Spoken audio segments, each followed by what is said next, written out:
You're 50 years old. You've got nothing saved, zero. And every time you think about retirement, your chest tightens. You can't sleep. And listen, I need you to ignore whatever visuals pop up on screen right now. Just listen to me.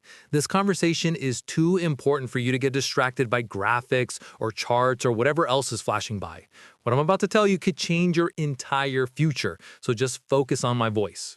You scroll through articles about how much you're supposed to have by now, and the number makes you want to throw up. You see those charts that say, by age 50, you should have 6 times your salary saved. And you want to scream because you don't even have $6,000, let alone 6 times anything. I get it. I've been there. And I'm here to tell you something that might sound crazy right now. You are not out of time. You are not doomed. But you do need to act. And you need to act now. Here's the thing nobody tells you. 50 isn't the end of your earning years. It's not even close. You've got 15 to 20 solid working years ahead of you, maybe more. And what you do in these next 15 years can mean the difference between retiring with dignity and working until you physically cannot anymore. Let me be blunt. If you do nothing, if you let the fear and shame keep you frozen, here's what happens. You work until 70, maybe 75. You live on Social Security alone, which right now averages around $1,800 a month. That's $21,000 a year. Try to picture your life on that. Your current apartment? Probably can't afford it. Your car? Hope it lasts forever because you're not buying another one. Healthcare costs? They're going to eat half of what you've got. Forget vacations. Forget helping your kids. Forget any kind of financial breathing room. That's the reality if you do nothing. And I'm not trying to scare you. I'm trying to wake you up. Because the alternative, the path where you take control right now, looks completely different. Imagine this instead. You're 65. You've got $250,000 saved. That's not retired to a beach house money, but it's real money. Combined with Social Security, you're looking at $35,000 to $40,000 a year. You can live on that. You can breathe on that. You have options. You have dignity. You're not rich, but you're not desperate either. Here's the mathematical truth that should give you hope. If you're 50 right now, and you can save $1,000 a month for the next 15 years investing it in a simple, low-cost index fund averaging 7% returns, you'll have around $320,000 at 65. $1,000 a month, $12,000 a year. That's the difference between poverty and security. Now, I know what you're thinking. Charles, I can't save $1,000 a month. I can barely save anything. And I hear you. But here's what we need to have a serious conversation about what's possible when you're truly desperate, when your back is against the wall, when you finally accept that this is not a drill. The mindset shift you need to make right now is this. The next 15 years are not normal years. This is not business as usual. This is financial triage. This is emergency mode. Every single dollar you earn from this point forward needs to be looked at through one lens. Does this get me closer to survival at 65, or does it keep me trapped? Think about how people act when they get a serious health diagnosis. They change everything. They quit smoking overnight. They start exercising. They eat vegetables. They do things they swore they'd never do because suddenly the consequences are real and immediate. That's where you are right now with your financial health. This is your diagnosis. And the treatment is aggressive, immediate, and non-negotiable. Here's what happens to people who start saving aggressively at 50. They become more focused than they've ever been in their lives. There's something about having a clear deadline, a hard number, and no room for excuses that turns panic into productivity. You stop wasting time. You stop wasting money. Every decision becomes intentional because you finally understand what's at stake. I call it panic productivity, and it's your secret weapon. While 30-year-olds are daydreaming about retirement in some vague, distant future, you've got 15 years and a calculator. You know exactly how many paychecks you have left. You know exactly how much you have to save per paycheck. There's no ambiguity. There's no, I'll start next year. There's just math and action. And here's the beautiful part. When you're operating in this mode, when you finally flip that switch, you'll be amazed at what you can do. You'll find money you didn't know you had. You'll make changes you thought were impossible. You'll work harder and smarter than you did in your 30s because now you have something your younger self never had: clarity and urgency. The people who succeed at this, the ones who go from zero at 50 to secure at 65, they all have one thing in common. They stopped negotiating with themselves. They stopped making excuses. They stopped waiting for perfect conditions. They accepted reality and then they got to work. So right now, today, you have a choice. You can let the fear keep you paralyzed. You can keep scrolling through articles that make you feel worse. You can keep telling yourself it's too late. Or you can accept that you're in a crisis, and crises require crisis-level responses. The first thing we need to talk about is something the government actually did once right. They looked at people like you and me and said, you know what? They need help. They need a chance to catch up. And they created catch-up contributions. This is real money we're talking about. This is the government literally giving you permission to save more than younger people can. Let me break down exactly what this means in dollars and cents. If you're under 50, the maximum you can put into a 401k in 2025 is $23,500. That's it. But the day you turn 50, that number jumps to $30,500. You get an extra $7,500 that you're allowed to shelter from taxes and grow for retirement. That's not a suggestion. That's not a nice to have. That's your lifeline. Now, let's talk IRAs. If you're under 50, you can contribute $7,000 a year. Once you hit 50, you can do $8,000. It's only an extra $1,000, but over 15 years, that extra $1,000 per year grows to over $25,000, assuming 7% returns. That's real money that you're leaving on the table if you're not using it. Here's what this actually looks like in practice. Let's say you make $70,000 a year. Maybe you make less, maybe you make more, but the percentage works the same. You're 50 years old right now. If you max out your 401k catch-up contributions, that's $30,500 going straight into your retirement account. That's not some fantasy scenario. That's literally what the rules allow. Now, I know what you're thinking. Charles, that's almost half my income. How am I supposed to live on $39,500 a year? And that brings us to the most important concept in this entire video. I call it the 50% rule. And it's gonna sound extreme because it is extreme. But extreme problems require extreme solutions. The 50% rule is simple. Starting today, 50% of every dollar you earn goes to your future. Not 40%, not 60% when you can manage it, 50%, half of your paycheck, every single time. No exceptions, no negotiations. Before you close this video, before you tell me I'm crazy, let me show you the math. Because the math doesn't care about your feelings. The math doesn't care that this sounds hard. The math only cares about whether you retire with dignity or you don't. You're 50. You make $70,000 a year. Let's say after taxes, you're taking home about $52,000.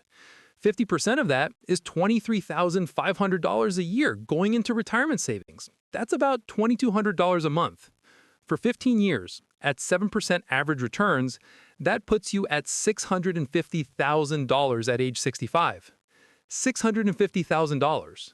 Starting from zero at 50, that's not retiring rich, but that's retiring secure. That's having options. That's being able to say no to things you don't want to do. That's dignity. But here's a reality check. That means you're living on $23,500 a year. And yes, that's hard. That's really hard. That might mean you need a roommate. That might mean you're driving a 10-year-old car. That might mean you're not eating out. You're not taking vacations. You're not buying new clothes unless the old ones have holes in them. It means your life looks different than it does right now. But here's a question you need to ask yourself. Would you rather live lean for 15 years and have security for the next 20 or 30 after that? Or would you rather maintain your current lifestyle and be broke for the rest of your life? Because those are your options. There's no magic third choice where you keep spending like you have been and somehow end up with enough saved. Let me show you what happens if you don't do this. If you save nothing, if you keep living the way you're living right now, you get to 65 with zero saved. You get Social Security, maybe $1,800 a month. That's it. That's your life from 65 until you die. Now you're trying to live on $21,000 a year, but you're older. Your healthcare costs are higher. And you have no cushion, no emergency fund, no safety net, nothing. So really, the choice isn't between comfortable now and comfortable later. It's between uncomfortable now and survivable later, and desperate at 70 is a lot worse than tight at 50. Here's another way to think about it. Right now, you're probably spending money on things that don't matter. I'm not talking about the latte. I'm talking about the car payment on a vehicle that's more expensive than you need, the apartment that's bigger than necessary, the cable package, the subscription services, the eating out 3 times a week, the new phone every 2 years. Add all that up. I bet you're spending $3, $4, maybe $500 a month on stuff that's not essential.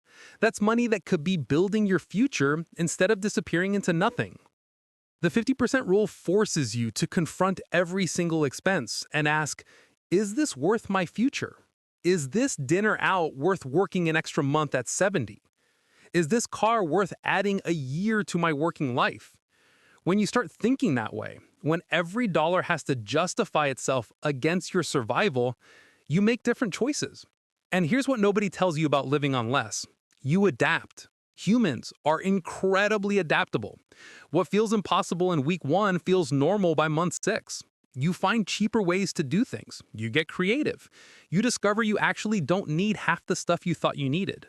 Your life gets simpler, and honestly, sometimes simpler is better. Now, let me show you exactly how the numbers work when you put real money into the market over 15 years. Because this is where hope lives. This is where you see that the math actually works in your favor if you start right now. Let's take 3 different scenarios. 3 different people, all 50 years old, all starting from zero. Same starting point as you. Person A decides to save $500 a month. That's $6,000 a year. It's something, but it's not aggressive. Over 15 years at 7% average returns, they end up with about $160,000 at 65. Add Social Security at $1,800 a month, and they're looking at maybe $30,000 a year total in retirement. That's better than nothing, but it's still tight. They're going to struggle. Person B gets serious. They save $1,000 a month, $12,000 a year. They make sacrifices. They cut expenses. They maybe pick up some side work. Over 15 years at 7%, they hit $320,000. With Social Security, they're at around $40,000 a year. Now we're talking about actual security. They can breathe. They can handle emergencies. They're not rich, but they're okay. Person C goes nuclear. They implement the 50% rule. They're saving $2,000 a month, maybe more, $24,000 a year or higher. They live lean. They live intentionally. They live like someone who understands what's at stake. 15 years at 7% gets them to over $600,000. With Social Security, they're looking at $55,000 to $60,000 a year in retirement. That's comfortable. That's actually comfortable. Same starting point, same 15 years. 3 completely different endings. The only difference is how much they saved each month. That's it. Not luck, not the market doing something magical, just consistent monthly contributions and time. But here's the part that really matters. Let me show you what compound interest does even over a shorter time frame like 15 years. Because yes, you don't have 30 or 40 years like the 25-year-old to do, but 15 years is still enough time for your money to work for you. In year 1, if you invest $12,000 and it grows at 7%, you make about $840. Not much. Year 2, you add another $12,000, and now you're earning returns on $24,000 plus your previous gains. You make about $1,800 that year. By year 5, the returns on your returns start really showing up. You're making over $4,000 a year just from growth. By year 10, you've got about $175,000 in your account, and it's growing by over $12,000 a year just from returns. That's a whole extra year of contributions that you didn't have to work for. By year 15, the growth alone is adding $22,000 a year. Your money is working as hard as you are. This is compound interest. And yes, it's more powerful over 30 years than 15, but 15 years is still enough to make a massive difference between having nothing and having something real. Now, let me show you the opposite scenario so you really understand what you're avoiding. Let's say you do nothing for the next 15 years. You get to 65 with 0 saved. You start drawing Social Security at $1,800 a month. That's your life now. $21,600 a year. Your rent alone is probably $12,000 to $15,000 a year if you're lucky. Healthcare costs for someone in their 60s without supplemental coverage can run $3,000 to $6,000 a year. Food, utilities, transportation, everything else has to fit in whatever's left. There's no buffer, no emergency fund. When the car breaks down, you're broke. When you need dental work, you're going into debt. When your rent goes up, you have no options. And this isn't just about money. This is about stress. This is about lying awake at night, wondering how you're going to make it through the month. This is about feeling trapped. This is about having to say yes to things you want to say no to because you're desperate. This is about losing your independence, losing your dignity, and spending your final decades in survival mode. Compare that to the person who saved aggressively for 15 years. They've got $300,000 or more in the bank. They're drawing 4% a year, which is $12,000 on top of Social Security. They're at $33,000 a year minimum. They can handle surprises. They can absorb a rent increase. They can help their kids in an emergency. They can say no to things they don't want to do. They have choices. The difference between these two lives, between desperate and secure, comes down to what you do right now, today, this month, this year. Every month you wait, you're making the desperate scenario more likely and the secure scenario harder to reach. Here's another truth. That 7% return I keep mentioning, that's historically conservative for the stock market over long periods. The S&P 500 has averaged about 10% over the last 50 years. I use 7% because I want to be realistic. I want to account for inflation. I want to give you numbers you can actually count on, not best-case fantasy scenarios. But even at 7%, even being conservative, the math works. You can go from 0 to secure in 15 years if you're willing to make hard choices now. And those hard choices get easier when you really internalize what you're working toward. You're not sacrificing for some abstract concept. You're building a raft. You're building options. You're building freedom. Let's talk about what the 50% rule actually looks like in real life, because I can throw numbers at you all day, but you need to see how this works when you're standing in your kitchen trying to figure out how to make this happen. First thing you need to do is write down your current take-home pay, not your salary, your actual take-home pay after taxes and deductions. Let's say that's $4,000 a month. 50% of that is $2,000. That $2,000 goes straight into retirement savings before you pay for anything else, before rent, before groceries, before anything. It's not negotiable. That leaves you with $2,000 a month to live on. Now, you need to make that work. And yes, depending on where you live and what your current expenses look like, this might seem impossible. But let me walk you through how people actually do this. Housing is your biggest expense. Always. If you're paying $1,500 a month for a one-bedroom apartment, that doesn't work anymore. You need to get that down, way down. That might mean moving to a cheaper area. That might mean getting a roommate. That might mean renting a room instead of a whole place. I know you're 50 and the idea of having a roommate sounds terrible, but you know what sounds worse? Being 75 and still working because you have no other choice. Let's say you get your housing down to $800 a month. That's a shared apartment or a room in someone's house or a cheaper area than where you are now. That leaves you $1,200 for everything else. Food is next. If you're spending $500 a month on food right now, eating out, buying convenience items, that needs to drop to $250, maybe $300 max. That means cooking every single meal. That means buying in bulk. That means eating simply. Rice, beans, chicken, vegetables, oatmeal, eggs. Nothing fancy, nothing convenient, nothing wasted. Transportation. If you have a car payment, that car needs to go. Sell it. Buy a used car outright for $3,000 or $4,000. Something reliable, but basic. If you're in a city with decent public transit, even better. Sell the car entirely and use that money to kickstart your retirement savings. Your transportation budget should be minimal. Gas and insurance if you have a paid-off car, or a transit pass if you don't. Everything else, phone, internet, utilities, clothes, entertainment, needs to fit in whatever's left, and there won't be much left.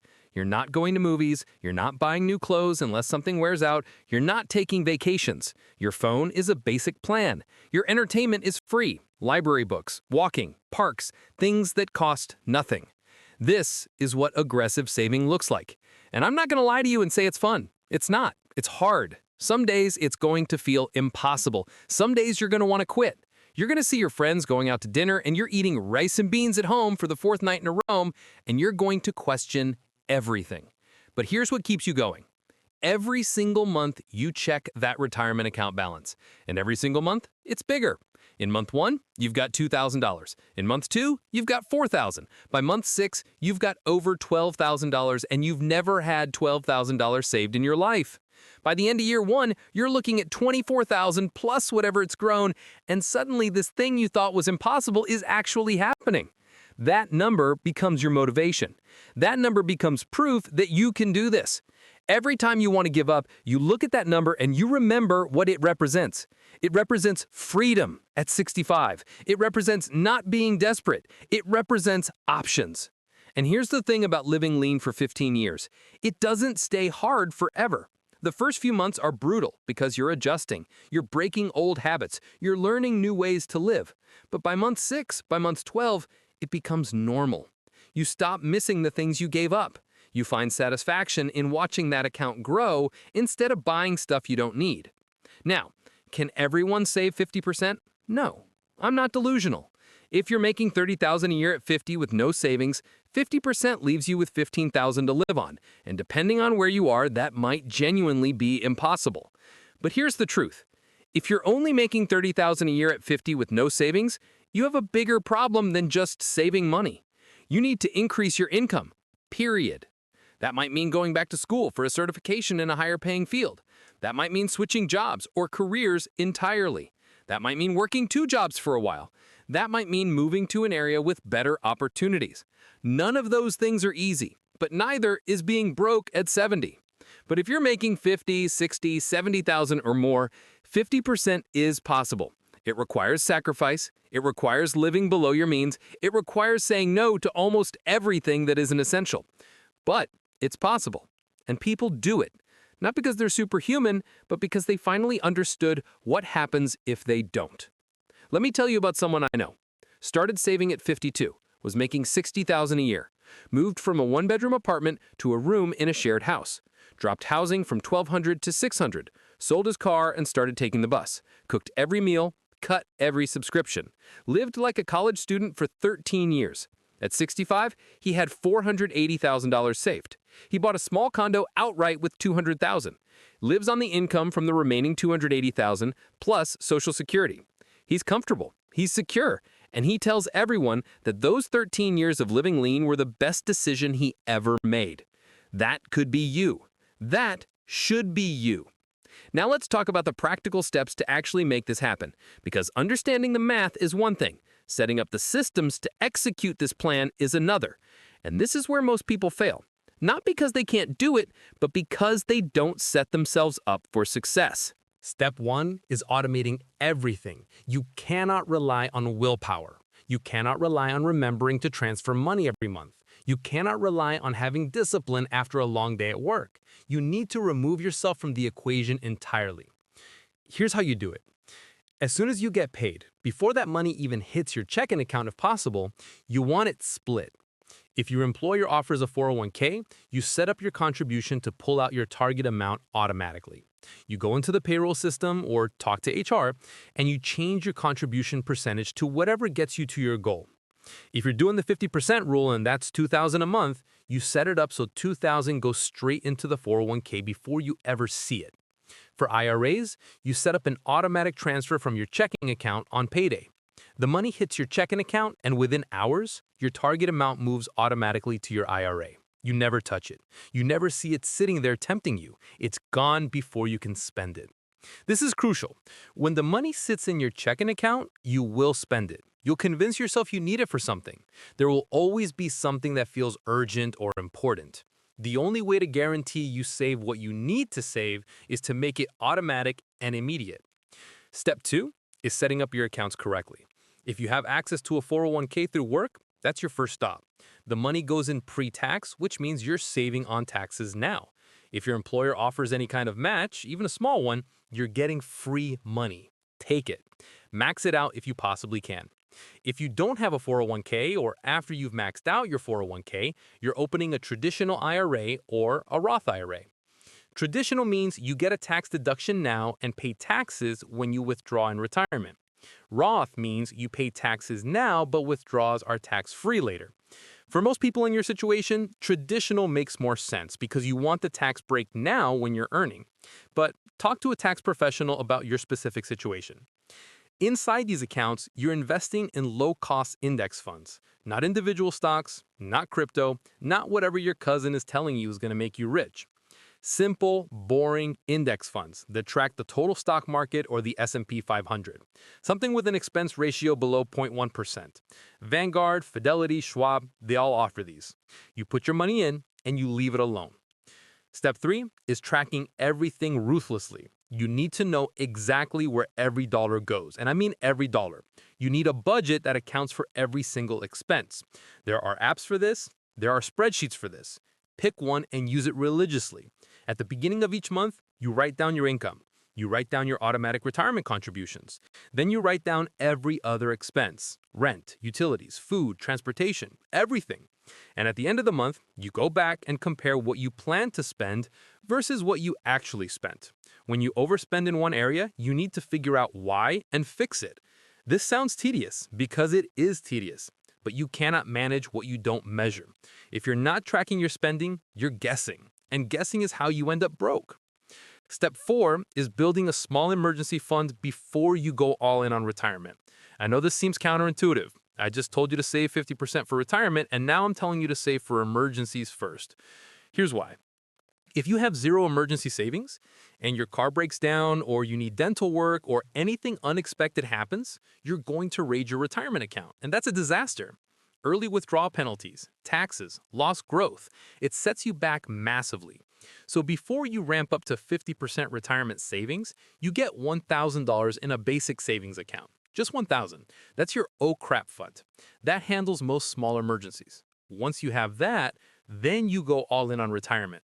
And as your retirement accounts grow and you get more stable, you can build that emergency fund up to 3 months of expenses. But you start with just $1,000 so you're not completely exposed. Step 5 is increasing your income wherever possible, because saving is only half the equation. The more you earn, the more you can save, and the faster you reach your goal. This might mean asking for a raise. This might mean switching jobs for better pay. This might mean picking up side work on weekends. This might mean selling stuff you don't need. Every extra dollar you can earn is a dollar that can go toward your future. And when you're in catch-up mode, when you're racing against time, more income is your accelerator. If you can get your savings from $2,000 a month to $2,500, that's an extra $90,000 over 15 years with growth. That's huge. Look at your skills. What can you do that people will pay for? Can you tutor? Can you drive for a rideshare service a few hours a week?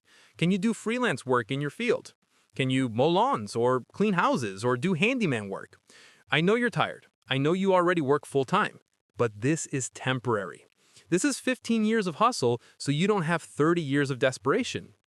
Step 6 is protecting yourself from yourself. This means removing temptation. Delete shopping apps from your phone. Unsubscribe from promotional emails. Stop browsing stores online or in person. Don't go to the mall. Don't window shop. Don't put yourself in situations where you're tempted to spend money you don't have. Tell your friends what you're doing. Tell them you can't go out to expensive dinners anymore. Suggest free activities instead. Real friends will understand and support you. If people give you grief about living cheaply, those aren't your people. Let me address something that's probably been nagging at you this whole time. What if you can't do 50%? What if your situation genuinely doesn't allow for that level of saving? What if you've done the math, and even with cutting everything, you can only get to 30% or 20%? Here's what I want you to hear. 20% is infinitely better than 0%. 30% is infinitely better than 0%. The 50% rule is the ideal. It's the goal. It's what gets you to full security. But something is always better than nothing. Always. If you can save 20% of your income starting at 50, you're still going to have over $200,000 at 65. That's not nothing. That changes your retirement picture completely compared to having zero. Will it be as comfortable as having 600,000? No, but it's still real security. The worst thing you can do is look at the 50% target and say, well, I can't do that, so I guess I won't do anything. That's self-sabotage. That's letting perfect be the enemy of good. You save what you can save. You push yourself as hard as you can, and you accept that even if you can't hit the ideal, you're still massively better off than if you saved nothing. But here's the other side of that coin. Don't let yourself off the hook too easily. Don't tell yourself you can only save 15% when you could actually save 30% if you made harder choices.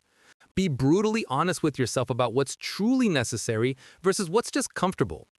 Most people can save more than they think they can, they just don't want to make the sacrifices required. So you do this. You write down your expenses, all of them. Then you go through line by line and you ask yourself, is this essential for survival?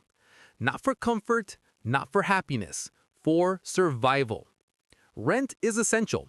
Food is essential. Basic utilities are essential. Almost everything else is optional. Then you look at what's left and you ask, how much can I reduce this? Can you move somewhere cheaper? Can you get a roommate? Can you cut your food budget in half by cooking everything? Can you sell your car? Can you drop every subscription? Can you stop buying anything that isn't absolutely necessary? When you're done with that exercise, you'll know your real number. Maybe it's 50%, maybe it's 40%, maybe it's 25%. Whatever it is, that's your starting point. And then every 6 months you revisit it, because as you adjust to living on less, you might find you can push it even further. As you get raises or pay off debt, that extra money goes straight to savings and your percentage increases. Now let's talk about something that might help you save even more. Geographic arbitrage. This is a fancy term for a simple concept: living somewhere cheap. If you're living in an expensive city right now, you're fighting with one hand tied behind your back. High rent, high cost of living, everything is more expensive. Your dollars don't go as far. But if you can move to a lower cost of living area, suddenly your dollars stretch. You can rent a decent place for $600 or $700 a month instead of $1,500. Food costs less. Everything costs less. Your income might take a small hit if you're switching jobs, but your expenses drop more than your income does, which means you can save more. I know moving sounds drastic. You have friends where you are. You have roots. You have a life. But what's more important? Staying near people you see once a month or securing your financial future? And here's the reality. You can always move back after you retire if you want to. This isn't permanent exile. This is strategic relocation for 15 years to accomplish a specific goal. Look at places where rent is cheap, but jobs still exist. Small cities, college towns, rural areas near urban centers, places where you can work remotely or find employment, but where your cost of living is a fraction of what it is in major metro areas. Run the numbers. If you can drop your expenses by $500 or $1,000 a month by relocating, that's $6,000 to $12,000 more you can save every year. Over 15 years, that's an extra $150,000 to $300,000 with growth. Another strategy is house hacking. You buy a small duplex or a house with a basement apartment. You live in one unit and rent out the other. The rental income covers most or all of your mortgage, which means your housing cost drops to almost nothing. You're building equity in property while saving aggressively in your retirement accounts. This requires some upfront money for a down payment, but if you can scrape together $10,000 or $15,000, this strategy can be a game changer. Let's talk about debt, because I know some of you are sitting on credit card debt or car loans or personal loans. Here's the deal. High interest debt is an emergency. If you're paying 18% interest on a credit card, that needs to be dealt with fast, because you can't save your way to retirement while paying 18% to credit card companies. So here's the priority order. You save $1,000 for your emergency fund first. Then you attack high interest debt with everything you've got. Anything over 7 or 8% interest, you pay off as aggressively as possible. Once that's gone, then you shift fully to retirement savings. Low interest debt, like a mortgage under 4%, you can keep and just pay the minimum while you focus on retirement savings, because your investments should earn more than 4% over time. But credit cards, personal loans, car loans with high rates, those have to go. They're bleeding you dry. And the psychological benefit of being debt-free cannot be overstated. When you don't owe anyone anything, when every dollar you earn is yours to deploy toward your goals, that's when you really start making progress. Some of you are thinking about side hustles right now. You're wondering what you could do to bring in extra income. And this is good thinking. This is the right instinct. Because time is your enemy and money is your weapon. The more money you can throw at this problem, the faster you solve it. But here's what I want you to understand about side hustles when you're 50 and playing catch-up. You don't have energy to waste. You don't have time to waste on things that pay $10 an hour. You need to be strategic. You need to find the highest return on your time and effort possible. Look at what you already know how to do. Look at skills you already have. If you're good at something, people will pay you for it. If you're a decent writer, there's freelance writing work. If you know Excel, small businesses need help with spreadsheets and data. If you can fix things, people need handyman work. If you can teach something, tutoring pays well. The goal is to find something that pays at least $25 to $30 an hour. Anything less than that, and you're better off focusing your energy on finding a better full-time job. 5 hours a week at $30 an hour is $600 a month. That's over $7,000 a year.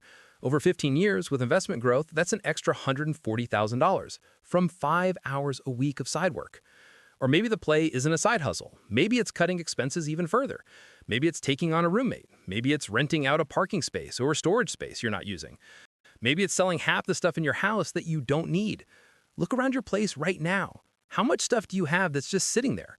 Furniture you don't use, clothes you don't wear, electronics collecting dust, tools in the garage. That's money sitting on shelves doing nothing. Sell it. All of it. Have a massive purge. Put it on Facebook Marketplace. Put it on Craigslist. Put it on eBay.